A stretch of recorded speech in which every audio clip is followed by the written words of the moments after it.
হরে Krishna. Mayapur Nitai Gour kitchen থেকে সবাইকে স্বাগতম। আপনারা কেমন আছেন? আশা করি ভগবানের কৃপায় সবাই ভালোই আছেন। আজকে চলে এসেছি নতুন একটা ভিডিও নিয়ে। চলে এসেছি। আজকে নিয়ে এসেছি পটল, গরমের সবজি পটল। এই যে পটল দিয়ে একটা নতুন একটা রান্না আপনাদের সাথে শেয়ার করব।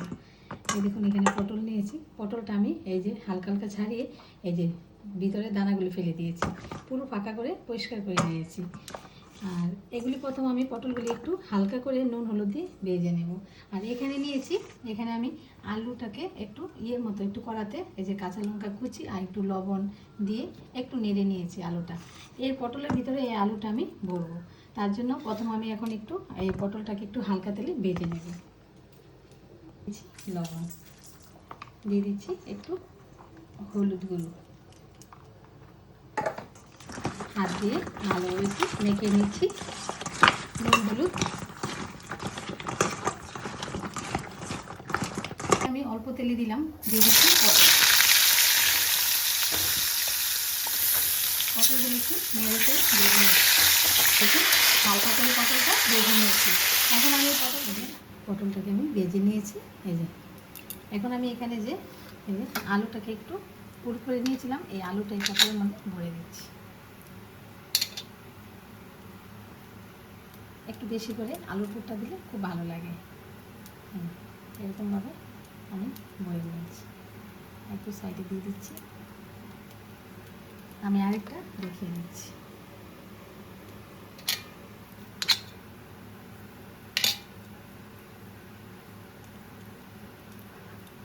এইভাবে আমি সব পটলগুলো পুর ভরে নেব, আলুর পুরটা ভরে নেব।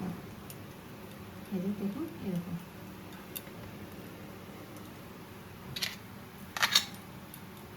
দেখুন, এখানে আমি সব পটলগুলি পুরটা ভরে নিয়েছি। এই যে সবগুলো ভরা হয়ে গেছে। এখন আমি এখানে একটা ব্যাটার করে নেব। তার জন্য এখানে নিয়েছি 2 বাটি ময়দা, আর নিয়েছি একটু গোলমরিচ গুঁড়ো, একটু লবণ, একটু চিনি। এবারে এটা জল দিয়ে আমি একটা ব্যাটার গুলে নিচ্ছি। অল্প অল্প জল দিয়ে গুলে নিতে হবে। এর ঘনত্বটা ঠিক এরকম ব্যাটারটা গুলে নিয়েছি। এখন আমি এখান থেকে একটা করে পটল দিয়ে দিচ্ছি। আর এখানে আমি তেলটাও গরম বসিয়ে দিয়েছি। এখন আমি ব্যাটার দিয়ে ভরিয়ে একটা একটা করে পটল ভেজে নিচ্ছি। দিয়ে দিচ্ছি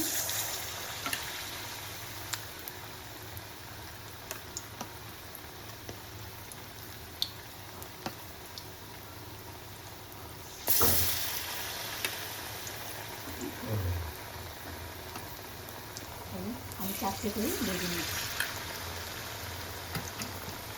উল্টিয়ে দিচ্ছি।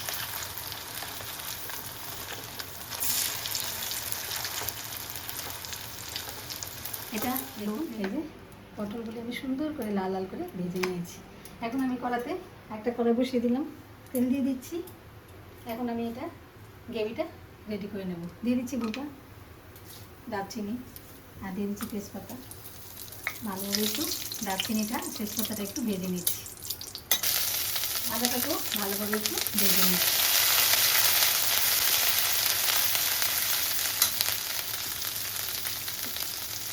দিয়ে দিচ্ছি অল্প পরিমাণে একটু হিং।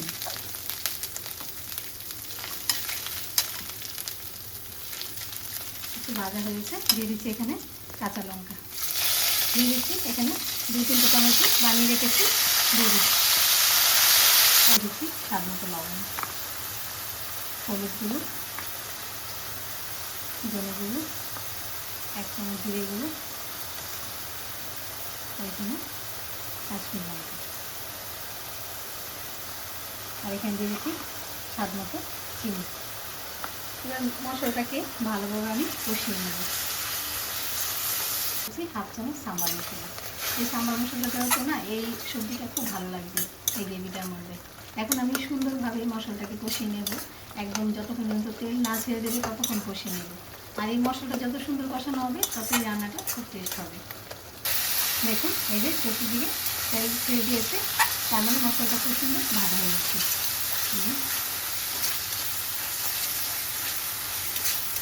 এখন আমি জল দিয়ে দিচ্ছি।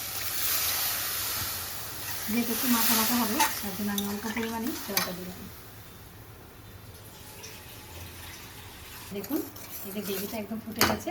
এখন আমি এখানে অল্প পরিমাণে একটু ঘি দিয়ে দিচ্ছি, আর দিয়ে দিচ্ছি একটু গরম মশলা গুঁড়ো।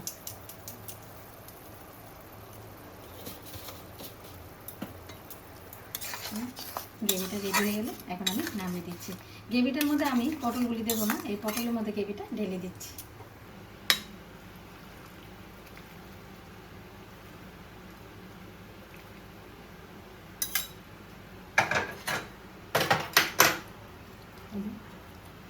এটা একটু হলেই থেমে যাবে, যেহেতু এটা ভাজা আছে।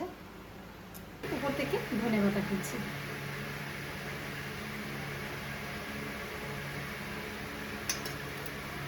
দেখুন কি সুন্দর পটলের একটা খুব সুন্দর নতুন একটা সবজি রেডি হয়ে গেল। এরকমভাবে আপনারা অনুষ্ঠান বাড়ি বা ঘরে কোনো প্রোগ্রাম হলে এরকম করে বানিয়ে দিতে পারেন। সেটা যদি আপনারা চান যে একটু মাখা মাখা আর একটু রাখবেন সেটাও পারেন, আর যদি শুকনো রাখতে চান তাও পারেন। এরকমভাবে আপনারা করে ভগবানকে গরম রাইসের সাথে ভোগ লাগে প্রসাদ খাবেন। আর সবাই ভালো থাকবেন, সুস্থ থাকবেন। আবার দেখা হচ্ছে পরের ভিডিওতে। হরে কৃষ্ণ।